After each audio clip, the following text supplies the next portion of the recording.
حوار بين عقلين مختلفين، مسلم بيؤمن بالله وملحد بيطرح تساؤلاته. نتعرف من خلال هذا الفيديو على نقاط الالتقاء والاختلاف بينهم. في قاعة كبيرة مليئة بالكتب والمراجع، كان اللقاء بين دانيال ملحد يعتقد أن العلم وحده هو الذي يفسر العالم، ومحمود مسلم يؤمن بأن الله هو الخالق والموجه.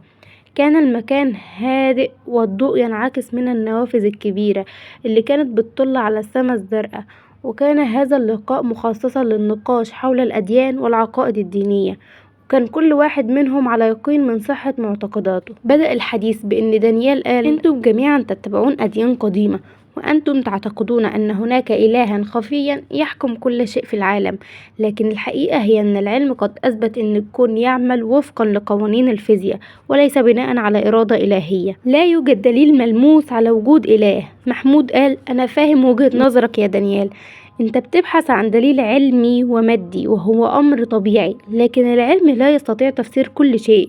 هناك أشياء كثيرة تحدث في الحياة لا يمكن تفسيرها بالعلم فقط. في أوقات كثيرة نواجه أمور تتجاوز قدراتنا المعرفية ولا نجد لها تفسير في العلم، فهل يعني ذلك أن الأمور دي مش موجودة؟ رد دانيال وقال: بالطبع، العلم في النهاية يفسر ظواهر طبيعية. ربما يكون هناك أمور غير مفهومة الآن، لكن في المستقبل العلم سيجد لها تفسير. نحن نكتشف باستمرار أسرار الكون، والشرح الذي تقدمه الأديان لا يعدو كونه مجرد خرافات قديمة.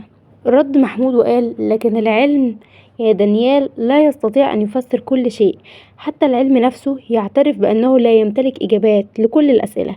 مثلا العلم لا يستطيع أن يشرح لماذا توجد الحياة، لماذا نحن هنا، كيف نشأت الحياة من العدم، هل هذا مجرد صدفة؟ دانيال رد وقال: لكن كل شيء في الحياة له تفسير علمي. الحياة نشأت من تفاعلات كيميائية معقدة، والكون تطور عبر مليارات السنين من خلال قوانين الطبيعة. إذا كان هناك إله، لماذا لا يظهر لنا بشكل واضح؟ محمود: هنا تكمن نقطة مهمة. هل حقا تريد أن ترى الله بعينك في الإسلام؟ الله ليس موجودا فقط في المظاهر المادية بل في القلب. نحن نؤمن أن الله قد خلق كل شيء في الكون، من النجوم للحشرات الصغيرة، وهو يراقب كل شيء، لكنه ليس في حاجة لأن يظهر لنا كما نريد. الله يمنحنا الحرية ليختار كل واحد منا مسار حياته. دانيال رد وقال: لكن لماذا يسمح الله بكل هذا الشر في العالم؟ لماذا يترك الأبرياء يعانون في الحروب والمجاعات؟ إذا كان هناك إله صالح، لماذا يحدث هذا؟ محمود رد وقال له: سؤال قوي وأنا فاهمك، لكن في الإسلام نؤمن بأن الدنيا ليست هي المكان النهائي. الحياة هنا هي اختبار لنا. كل شخص يمر بتجربة معينة ليرى كيف سيتصرف الله. الله لا يتركنا في معاناتنا، بل هو معنا في كل لحظة. كل اختبار في الحياة مهما كان صعبا يحمل وراءه حكمة يمكن أن نكتشفها مع مرور الوقت. دانيال رد وقال: لكنني لا أستطيع أن أفهم كيف يمكن للمعاناة أن تكون لها حكمة. إن الناس يموتون في الحروب وفي الأمراض وفي الكوارث الطبيعية، كيف يمكن أن تبرر هذه المعاناة بحكمة إلهية؟ محمود قال: حقيقة اللي بتقوله صعب جدا، ولكن إذا نظرنا إلى هذا الموضوع من منظور أوسع سنجد أن المعاناة قد تكون وسيلة لتعلم الصبر والقوة. في الإسلام نؤمن بأن الحياة الدنيا مجرد مرحلة قصيرة، بينما الحياة الآخرة هي الأبدية في تلك اللحظة. كل الذين عانوا في الدنيا سيكافئون بما لا يخطر في بالهم. دانيال رد وقال: ولكن إذا كانت الآخرة هي الأبدية، كيف يمكننا أن نكون متأكدين من أن هذه الحياة لها معنى؟ إذا كانت الدنيا مجرد اختبار، فلماذا يصر البعض على الإيمان بعقائد قديمة لا دليل لها؟ محمود رد وقال: إيماننا ليس عشوائي. هناك معجزات وآيات في القرآن تثبت لنا وجود الله. دعني أشرح لك كيف.